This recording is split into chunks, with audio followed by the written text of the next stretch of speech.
ಸುದ್ದಿ ಸಮಗ್ರಕ್ಕೆ ಸ್ವಾಗತ. ನಾನು Anjan K Kundar. Corona lockdown ಇಂಧನ ಬೆಲೆ ಏರಿಕೆಯಿಂದ ಕಂಗೆಟ್ಟಿರುವ ಸಂದರ್ಭದಲ್ಲೇ ವಿದ್ಯುತ್ ಮೀಟರ್ ದರ ಮತ್ತೆ ಏರಿಕೆ ಮಾಡುವ ಮೂಲಕ ಜನತೆಯ ಹಸಿವಿನ ಹೊಟ್ಟೆಗೆ ದೊಣ್ಣೆಯಿಂದ ಹೊಡೆದಿದ್ದಾರೆ ಎಂದು ಮಾಜಿ ಸಚಿವ ಬಿ ರಮನಾಥ ರೈ ಅಸಮಾಧಾನ ವ್ಯಕ್ತಪಡಿಸಿದ್ದಾರೆ. ದಕ್ಷಿಣ ಕನ್ನಡ ಜಿಲ್ಲಾ ಕಾಂಗ್ರೆಸ್ ಕಚೇರಿಯಲ್ಲಿ ಸುದ್ದಿಗೋಷ್ಠಿಯಲ್ಲಿ ಮಾತನಾಡಿದ ಅವರು, ಒಂದು ಅವಧಿಯಲ್ಲಿ ಕಾಂಗ್ರೆಸ್ ಸರ್ಕಾರ ರೈತರ ಪಂಪ್ ಸೆಟ್ಗಳಿಗೆ ಉಚಿತ ವಿದ್ಯುತ್ ನೀಡಿದೆ.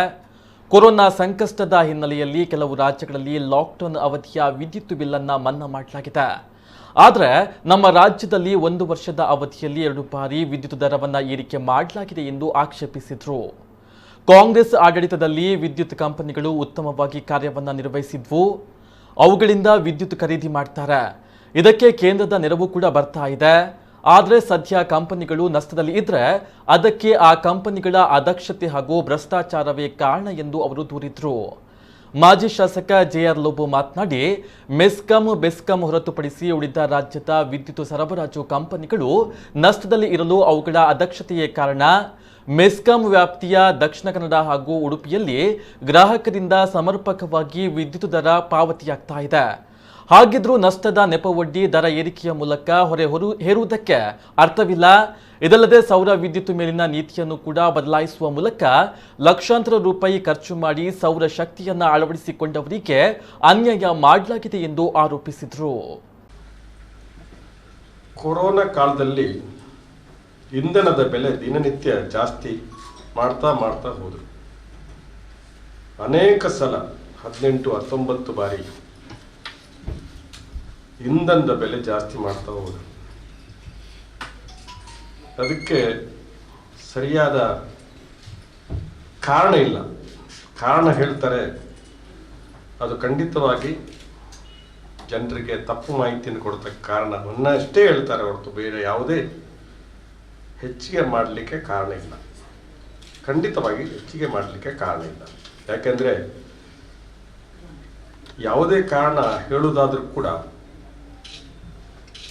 ಪ್ರಧಾನಮಂತ್ರಿ ಆಗಿದ್ದಂಥ ಮೋದಿಯವರು ವಿರೋಧ ಪಕ್ಷದಲ್ಲಿರುವಾಗ ಅವರ ಭಾಷಣದಲ್ಲಿ ನಮ್ಮ ಸರ್ಕಾರ ಅಧಿಕಾರಕ್ಕೆ ಬಂದರೆ ಆವಾಗ 70 ರೂಪಾಯಿ ಇಂಧನದ ಬೆಲೆ ಇತ್ತು. ಅದು ಜಾಸ್ತಿ ಆಗಿದೆ. ಸರ್ಕಾರ ನಡೆಸಲಿಕ್ಕೆ UPA ಸರ್ಕಾರ ಇದ್ದಾಗ ಅದು ನಾಲಾಯಕ ಸರ್ಕಾರ.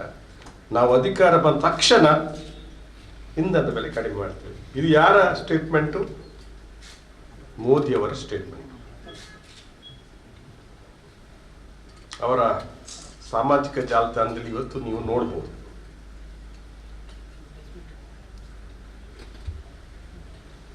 ಇಂತಹ ಸಂದರ್ಭದಲ್ಲಿ ಒಂದು ಕಡೆ ಲಾಕ್ಡೌನು, ಒಂದು ಜನಸಾಮಾನ್ಯರಿಗೆ ಉದ್ಯೋಗ ಇಲ್ಲ, ಕಷ್ಟದಲ್ಲಿದ್ದಾರೆ.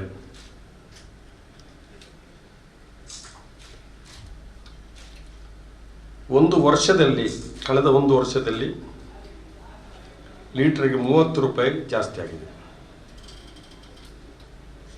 ಈ ಸಂದರ್ಭದಲ್ಲಿ ವಿದ್ಯುತ್ ದರವನ್ನು ಮತ್ತೆ ಜಾಸ್ತಿ ಮಾಡಿದ್ದಾರೆ. 1 ಯೂನಿಟಿಗೆ 30 ಪೈಸೆ. 7 ತಿಂಗಳ ಹಿಂದೆ ಕೂಡ ಜಾಸ್ತಿ, ಇದು 2ನೇ ಬಾರಿ ಜಾಸ್ತಿ ಮಾಡುವಂಥದ್ದು. 1 ಯೂನಿಟಿಗೆ 40 ಪೈಸೆ. ಈಗಾಗಲೇ ಪತ್ರಿಕಾ ಇವರು ಪೆರ್ಲರ್ ಅವರು ಒಂದು ಪ್ರಶ್ನೆಯನ್ನು ಹಾಕಿದ್ರಿ. ಸರ್ಕಾರ ಯಾಕೆ ಇದರಲ್ಲಿ ಬಗ್ಗೆ ಮಧ್ಯಪ್ರವೇಶ ಮಾಡಿಲ್ಲ ಅಥವಾ ಇದನ್ನು ಪ್ರಾಧಿಕಾರದವರು ಜಾಸ್ತಿ ಮಾಡುವುದಲ್ಲ ಅಂತ ನೋಡಿ. ಒಂದು ವಿಚಾರ, ಇವತ್ತು ಯಾಕೆ ಇದು ವಿದ್ಯುತ್ ದರವನ್ನು ಈ ರೀತಿ ದಿನೇ ಜಾಸ್ತಿ ಮಾಡ್ತಾ ಇದ್ದಾರೆ? ಇದು ಈಗಾಗಲೇ ಮಾಜಿ ಸಚಿವರು ಹೇಳಿದರು ಕೂಡ, ಎಸ್ಕಾಮ್ಸ್ಗಳ ಇನ್ಎಫಿಷಿಯನ್ಸಿ, ಅದಕ್ಷತೆಯ ಕಾರಣದಿಂದ ಇದು ಎಸ್ಕಾಮ್ಸ್ಗಳ ರನ್ ಮಾಡೋದು ಯಾರು? ಸರ್ಕಾರ. ಈ ಎಸ್ಕಾಮ್ಸ್ಗಳ ಅಧ್ಯಕ್ಷತೆಯ ಕಾರಣದಿಂದ ಜನ ಇವತ್ತಿಗೆ ಈ ರೀತಿಯ ಬರ ಏರುವಂಥ ಪರಿಸ್ಥಿತಿಗೆ ಬಂದಿದೆ. ಮಂಗಳೂರದ್ದು ಮೆಸ್ಕಾಮ್ ಒಂದು ಮತ್ತು ಬೆಂಗಳೂರದ್ದು ಬೆಸ್ಕಾಮ್ 2 ಬಿಟ್ಟರೆ ನಮ್ಮ ರಾಜ್ಯದಲ್ಲಿ ಬೇರೆ ಯಾವ ಎಸ್ಕಾಮ್ಗಳು ಪ್ರಾಫಿಟ್ನಲ್ಲಿ ಇಲ್ಲ. ಮಂಗಳೂರಿನಲ್ಲೂ ಕೂಡ ದಕ್ಷಿಣ ಕನ್ನಡ ಉಡುಪಿ ಜಿಲ್ಲೆ ಬಿಟ್ಟರೆ ಬೇರೆ ಕಡೆಯಲ್ಲಿ ರಿಕವರೀಸ್ ಇಲ್ಲ ಸರಿಯಾಗಿ. ಯಾಕೆ ಆಗೋದಿಲ್ಲ? ಇವತ್ತಿಗೆ ರೇಸ್ ಮಾಡುವಾಗ ಉಡುಪಿ ಮಂಗಳೂರು ಎಲ್ಲರಿಗೂ ಪ್ರಾಂಪ್ಟ್ ಆಗಿ ಪೇಮೆಂಟ್ ಮಾಡುವವ್ರಿಗೂ ಬರೀ ಹೇಳಿದ್ದೀರಿ ನೀವು. 1.73 ರೂಪಾಯಿಯಷ್ಟು ಯೂನಿಟ್ಗೆ ರೇಸ್ ಮಾಡಬೇಕಂತ ಮಂಗಳೂರಿನವರೇ ಬೇಡಿಕೆ ಇಟ್ಟಿದ್ರು. ಮಂಗಳೂರು ಮೆಸ್ಕಾಂನವರು ಮಂಗಳೂರಿನವರೇ ಅಷ್ಟಿಗೆ ಇಟ್ಟರಾಗ ಗುಲ್ಬರ್ಗ, ಹುಬ್ಳಿ, ಚಾಮುಂಡೇಶ್ವರಿ ಇವರಲ್ಲಿ ಎಷ್ಟು ಇಡಬೇಕಾಗಾದ್ರೆ? ಯಾಕೆ ಇವರು ಇದು ಇಷ್ಟು ನಮ್ಮ ಹತ್ರ ಸಾಕಷ್ಟು ಈಗ ವಿದ್ಯುತ್ ಪ್ರೊಡಕ್ಷನ್ ಆಗ್ತಾ ಇದೆ, ನಾವೀಗ ಸ್ವಾವಲಂಬಿ ಆಗಿದ್ದೀವಿ. ಪಾವಗಡದಲ್ಲಿ ನಮ್ಮದು ಸೌರ ವಿದ್ಯುತ್ ಇದು ಇಡೀ ಏಷ್ಯಾ ದೇಶದಲ್ಲಿ ಖಂಡದಲ್ಲಿ ದೊಡ್ಡದಿದೆ.